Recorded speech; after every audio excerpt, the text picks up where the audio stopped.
The blood was still warm when Maya found him.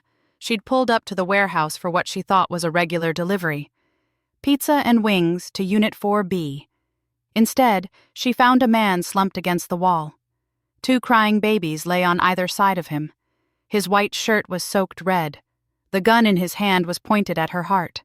But his dark eyes held something worse than violence. They held recognition, like he'd been waiting for her.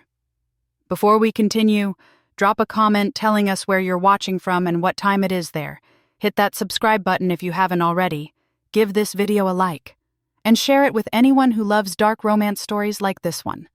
Now let's get back to the story. Maya's hands started shaking. She should run. She should call the police. She should do anything except what she did next. She moved closer. "Don't," the man said. His voice was rough, deep.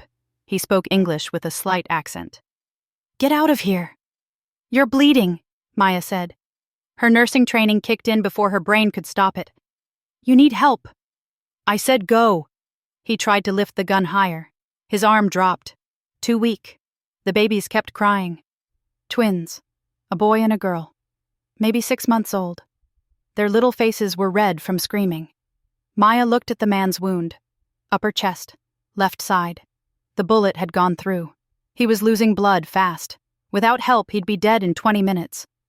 She thought about her mom, dying in a hospital bed because Maya couldn't pay for treatment. She thought about her empty bank account, her maxed-out credit cards, her brother Danny who never called unless he needed money. She thought about walking away. Then one of the babies grabbed her finger. "Damn it," Maya whispered. She dropped to her knees. Her delivery bag hit the ground. Pizza boxes spilled out. She ignored them. "I need to see the wound," she said. "You're not listening." The man's eyes were getting cloudy, going into shock. "They'll come back. They'll kill you too." "Who will?" Maya asked.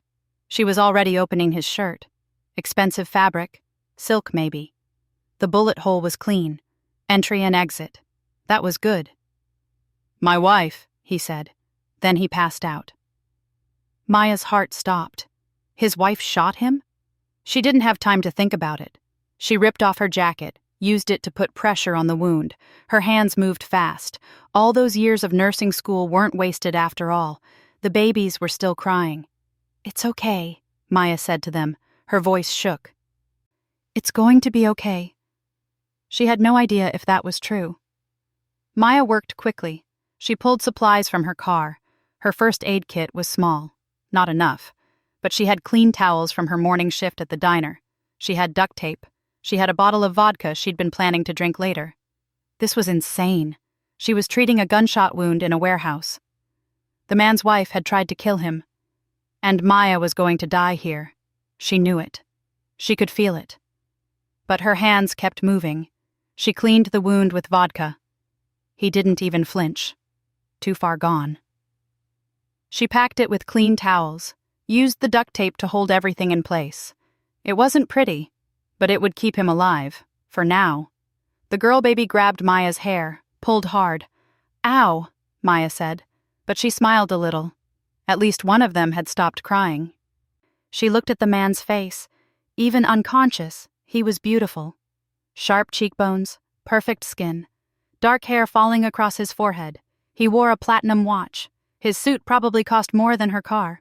Who was he? Maya checked his pockets. Found a phone. It was locked. She found a wallet. No ID. Just cash. Thousands of dollars in $100 bills.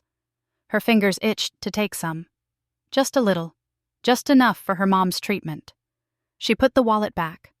A car door slammed outside. Maya's blood went cold. They were coming back. She grabbed the man under his arms, tried to drag him. He was too heavy. She was 5'4" and barely weighed 120 pounds. He had to be over 6 feet. Solid muscle. The babies. She had to get the babies. Maya ran to her car, opened the back door. Her old Honda Civic was full of delivery bags and dirty laundry. She threw everything out, made space. She ran back, grabbed the boy baby first, strapped him in with a seatbelt, ran back for the girl. Her heart was beating so hard she thought it might explode. The footsteps were getting closer. She ran back for the man one more time, grabbed his arms, pulled with everything she had. Her back screamed, her arms shook, but she got him moving, inch by inch. Almost there. The warehouse door burst open. "There!"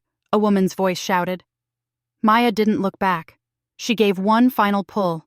The man's body slid into the back seat. His legs hung out. No time to fix it. Maya jumped in the driver's seat, started the car. Gunshots cracked through the air. Maya's back window exploded. She screamed, slammed her foot on the gas. The car jumped forward. The man's legs were still hanging out. She took a hard turn. The door swung shut from the force, locked automatically. More gunshots. Maya drove like she'd never driven before, ran red lights, cut through alleys. Her hands gripped the wheel so hard they hurt. The babies were crying again. The man was bleeding all over her back seat. And Maya had no idea where to go. She couldn't go to the hospital. They'd ask questions, call the police. The woman would find them. She couldn't go home. If the wife knew where the warehouse was, she might know where Maya lived. Maya drove in circles. Her mind raced. Think. Her phone rang. Unknown number. She shouldn't answer. She knew that, but her hand moved anyway. "Hello?" "Turn left at the next light." A man's voice. Calm. "Sure." "Then drive to the address I'm texting you." "Who is this?" "Someone who works for the man bleeding in your car. You saved his life. Now let me help you save yours." The line went dead. A text came through. An address in Lincoln Park, the rich part of Chicago. Maya should ignore it. This was getting worse by the second. She was in a car with a bleeding stranger and 2 babies. People were shooting at her. Her whole life was falling apart. She turned left. 20 minutes later, Maya pulled up to a building that looked like it cost more than her entire neighborhood. Glass and steel. Doorman in a fancy uniform, he didn't even blink when he saw the blood. "Penthouse," he said. "Private elevator to your right." Maya got the babies out first, one in each arm. They'd finally stopped crying, just staring at her with big dark eyes. 2 men in black suits appeared. They didn't ask questions, just pulled the unconscious man from her car, carried him like he weighed nothing. Maya followed them inside. The elevator was bigger than her apartment. Mirrors on every wall, gold trim, soft music playing. She looked at herself, blood on her face, her shirt, her hands. She looked like she'd been to war. The babies drooled on her shoulders. The elevator opened into the penthouse. Maya's mouth fell open. Floor-to-ceiling windows, view of the whole city, furniture that looked like art, everything white and chrome and perfect. The men carried the man through a doorway. Maya followed. They laid him on a bed. A doctor was already waiting. Young guy, nervous. He had a medical bag. "I need everyone out," the doctor said. The men in suits left. Maya didn't. "You too," the doctor said to her. "No." Maya's voice was steady, surprised her. "I started this. I'm staying." The doctor looked like he wanted to argue. Then he saw the twins in her arms. He sighed. "Fine, but don't get in my way." Maya watched him work. He was good, better than good. He pulled out the makeshift bandages Maya had made, examined the wound. "Who did this?" he asked. "I did," Maya said. He looked at her, really looked. "You kept him alive, with towels and duct tape." "I dropped out of nursing school, but yeah. You should finish." He went back to cleaning the wound. "You've got the hands for it." The man on the bed stirred. His eyes opened, found Maya immediately. "You stayed," he said. His voice was weak, but he almost smiled. "The babies needed someone," Maya said. It was easier than admitting the truth. That she couldn't leave. That something had pulled her here. Something she didn't understand. "You saved my life." His eyes were so dark, like looking into deep water. "You owe me nothing, but I owe you everything." "You don't owe me anything," Maya said. "Yes, I do." He reached out. His fingers brushed her wrist, where she had bruises from carrying boxes all day, from her second job, from a life that was slowly crushing her. "And I always pay my debts." Something in his voice made her shiver. The doctor finished bandaging him. "You'll live, but you need rest." He nodded. Didn't take his eyes off Maya. The doctor left. Maya stood there, 2 babies in her arms, blood on her clothes, in the most expensive room she'd ever seen. "What's your name?" the man asked. "Maya," she whispered. "Maya Collins." "Maya." He said it like a prayer. "I'm Lee Tae-hyun, and I've been watching you for 3 months." The world tilted. "What?" "Every morning, you get coffee at the same shop, black with 2 sugars. You visit your mother at Northwestern Memorial, every Tuesday and Thursday. You work 3 jobs, never complain, never quit." His eyes burned into hers. "I've been watching you." "Waiting." "Waiting for what?" Maya's voice cracked. Lee Tae-hyun smiled. It was the kind of smile that promised danger and safety all at once. "For you to save my life, so I could save yours." Maya woke up in a bed that wasn't hers. The sheets were silk, soft against her skin. The room was huge. Windows showed the city below. Morning light poured in. She sat up fast, too fast. Her head spun. Where were the babies? Maya jumped out of bed. She was wearing clothes she didn't recognize. Clean pajamas. Someone had changed her while she slept. Her heart raced. She ran to the door, pulled it open. The smell of coffee hit her. And something else. Baby formula. She followed the smell down a hallway. The penthouse was even bigger than she remembered.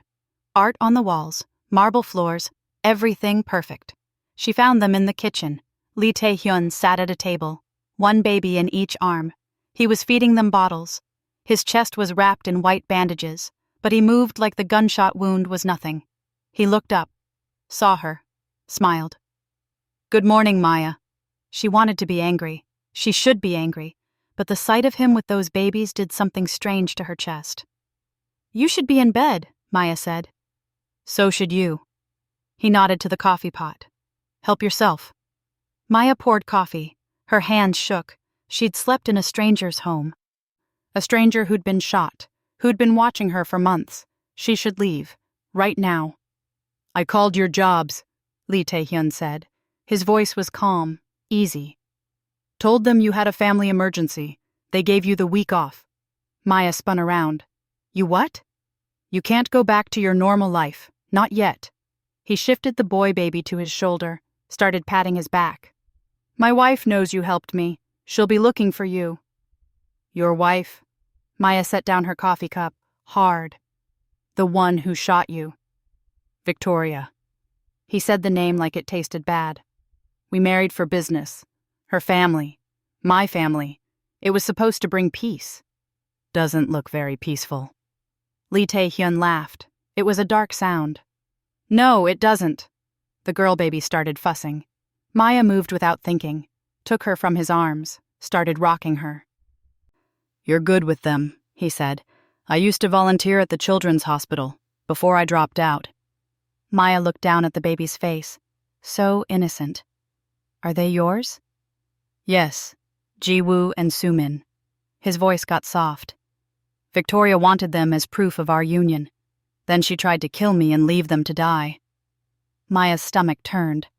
What kind of mother? "The kind who wants power more than anything else." Lee Tae-hyun stood up, moved closer. Too close. Maya could smell his cologne. Cedar and something darker. "She thought killing me would give her control of my organization. She was wrong." "What kind of organization?" Maya asked, but she already knew. The guns, the blood, the way people jumped when he spoke. "The kind you don't ask about." His hand came up, touched her face, gentle. His thumb traced the dark circles under her eyes. "When's the last time you slept a full night?" "I don't remember." The truth slipped out. "When's the last time you ate something that wasn't leftover fries?" Maya pulled away. "I'm fine." "No, you're not." He followed her. "You work 3 jobs, visit your dying mother twice a week, live in an apartment with broken heat, and you still sent money to your brother last month, even though you couldn't pay your own rent." Maya's blood went cold. "How do you know all that?" "I told you. I've been watching." He didn't look sorry. "I know everything about you, Maya Collins." She should be scared. She was scared. But something else burned hotter. Anger. You had no right. I had every right. His voice got hard. I protect what's mine. And you became mine the moment I saw you 3 months ago. I'm not yours. Maya stepped back. I'm not anyone's. Lee Tae-hyun smiled, that dangerous smile. Not yet. 3 days passed. Maya tried to leave twice. Both times the men in suits stopped her. Polite, but firm. Boss's orders, they said. You stay until it's safe. Maya wanted to scream, but what could she do? She had nowhere to go. Her apartment wasn't safe. Her mom was in the hospital. And her brother? Her phone rang on the 4th day. Danny's name lit up the screen. Maya grabbed it. Danny? Where have you been? I've been calling. I need money. His voice was shaky. Wrong. Maya, I'm in trouble. Her heart sank. What kind of trouble? The bad kind. I owe some people.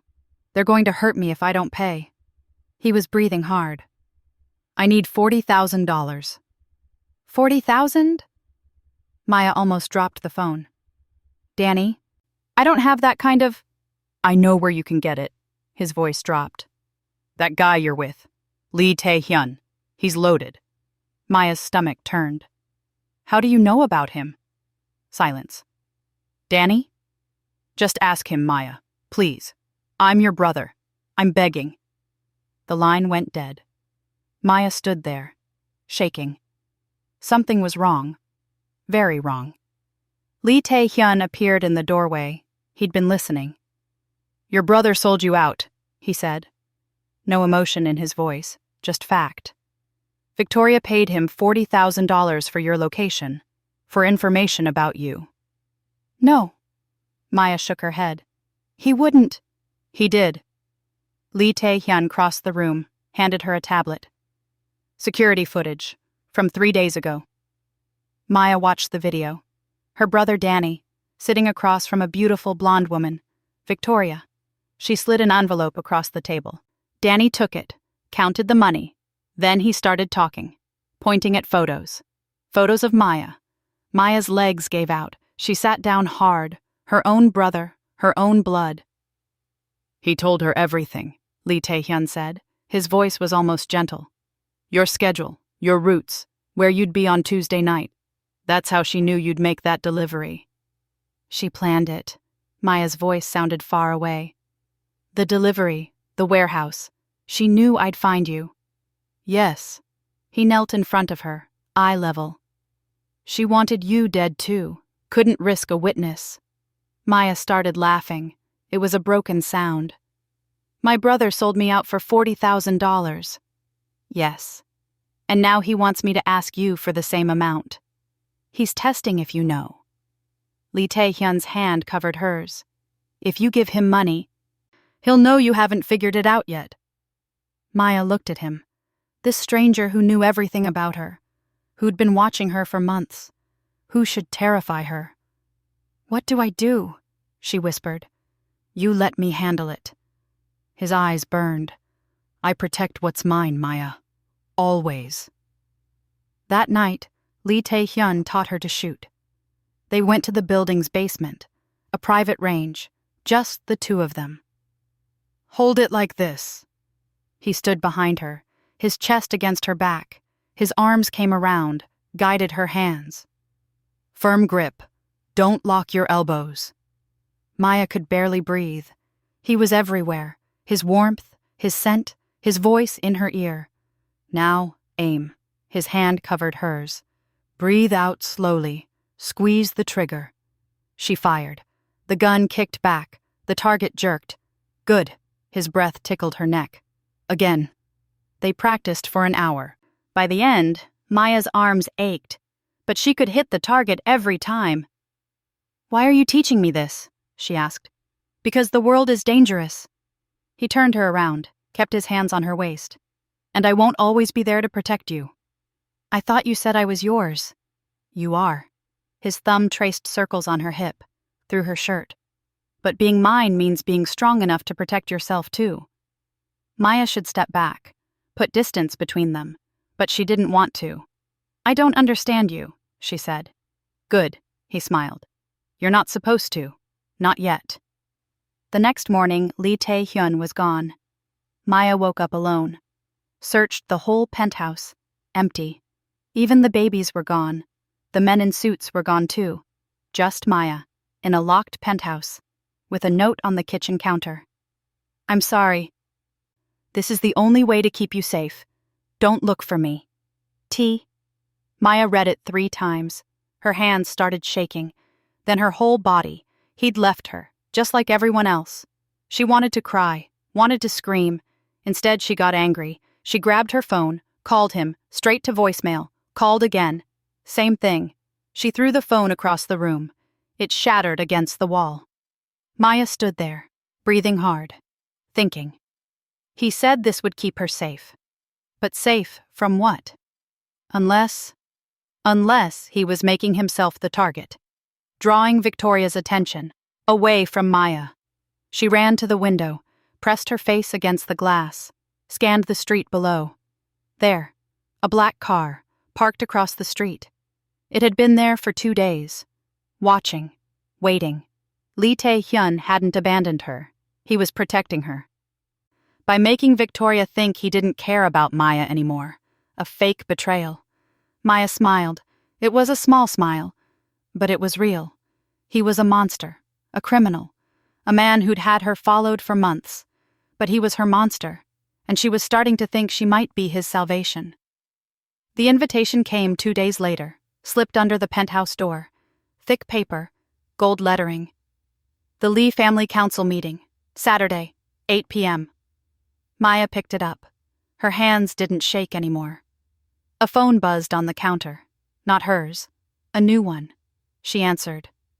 Did you get it? Cho Jin-sung's voice. Lee Tae-hyun's right-hand man. Yes. Good. There's a dress in your closet. Wear it. A car will pick you up at 7. Where is he? Maya asked. Waiting for you. A pause. He never left, Maya. Not really. The line went dead. Maya found the dress. Black. Simple. Expensive. It fit perfectly. Of course it did. He knew everything about her. She looked at herself in the mirror. The girl who'd delivered pizzas a week ago was gone. Someone else stared back. Someone harder, stronger. Someone ready to burn the world down. The car took her to a mansion outside the city. Old money. Old power. Cars lined the driveway. Men in suits everywhere.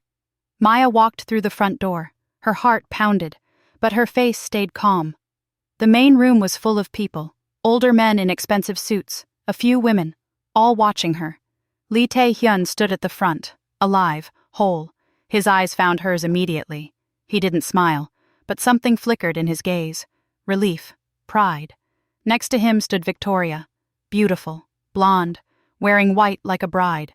She looked at Maya and smiled. It was a snake's smile. Everyone's here, an old man said. He sat at the head of a long table. Richard Ashford, Victoria's father. Let's begin. Maya moved to the back of the room, stayed in the shadows, watched. We're here to discuss leadership, Richard said. Lee Tae-hyun was nearly killed by his own wife. This cannot stand. Victoria's smile didn't fade. My husband was weak. He let emotion cloud his judgment. I did what was necessary. You tried to murder him, someone said. I tried to save this family. Victoria's voice was ice. He's been distracted, soft, watching some delivery girl like a lovesick boy. Maya's jaw clenched. That delivery girl saved his life, Cho Jin-sung said. He stood beside Lee Tae-hyun. While you left your own children to die. Gasps around the room. The children are leverage, Victoria said. Nothing more. They're your blood, Lee Tae-hyun spoke for the first time. His voice was cold, dead. And you tried to kill them. I tried to take what should have been mine. Victoria turned to the council. This family needs strong leadership, not a man who wastes time protecting strangers. She's not a stranger. Lee Tae-hyun's eyes locked on Maya. She's my wife. The room exploded. Maya's heart stopped. What was he doing? Impossible, Richard said. You're married to my daughter. A marriage you forced. For business. Lee Tae-hyun pulled out papers, threw them on the table. Annulment papers, signed by both families. When she tried to kill me, the contract was void. Victoria's face went white, then red. You can't. I already did. He turned to Maya, held out his hand. Come here, Jagia. Maya moved.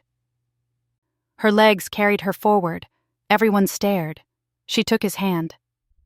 This is Maya Collins, Lee Tae-hyun said. She saved my life, my children's lives. She's proven herself more loyal than any of you. She's nobody, Victoria spat. A broke delivery driver with a dying mother and a traitor brother. She's mine. Lee Tae-hyun pulled Maya close. And that makes her more powerful than you'll ever be. Victoria lunged. She moved fast. Too fast. A knife flashed in her hand, aimed at Lee Tae-hyun's chest. Maya didn't think. Her hand grabbed the gun from Lee Tae-hyun's belt, raised it, fired. The sound was huge in the small room. Victoria stumbled, looked down at the red spreading across her white dress, looked up at Maya. You, she choked. She fell. Maya stood there, gun still raised, smoke curling from the barrel. She'd killed someone. She should feel something, horror, guilt, fear. But she felt nothing, just cold certainty. This woman had tried to kill the man Maya loved, had sold out her own children, had paid Maya's brother to betray her. Victoria deserved this. Richard Ashford jumped up. His men reached for their guns. Lee Tae-hyun's men moved faster, guns drawn, pointed at every Ashford in the room. Anyone else? Lee Tae-hyun asked. His voice was calm, like this happened every day. Richard looked at his daughter's body, at the blood, at Maya still holding the gun. He sat down slowly. The girl has spine, he said. I'll give you that. She has more than spine. Lee Tae-hyun took the gun from Maya's hand, gently. She has loyalty, something you people forgot. So what now? An old woman asked. Lee Tae-hyun's grandmother. She looked at Maya with sharp eyes. You bring in an outsider? I bring in my wife, Lee Tae-hyun said. My partner, the mother of my children. Those aren't her, someone started. They are now. Lee Tae-hyun's voice cut like a blade. She saved them, fed them, protected them. That makes her their mother more than biology ever could. Maya's eyes burned. She wouldn't cry, not here, not now. And what about her brother? Richard asked. The one who sold her out. What happens to him? Maya spoke for the first time. Her voice was steady, strong. I'll handle him. The room went quiet. You'll handle him? Richard raised an eyebrow. He's my blood. My mistake. Maya met his eyes, didn't blink. I'll clean it up. A slow smile spread across Richard's face. You've got ice in your veins, girl. I like that. I don't care if you like it. Maya turned to the whole room. I'm not asking for your approval. I'm telling you how it is. I'm with him. Anyone who has a problem with that can leave now. Nobody moved. Lee Tae-hyun's grandmother started laughing. It was a creaky sound, but real.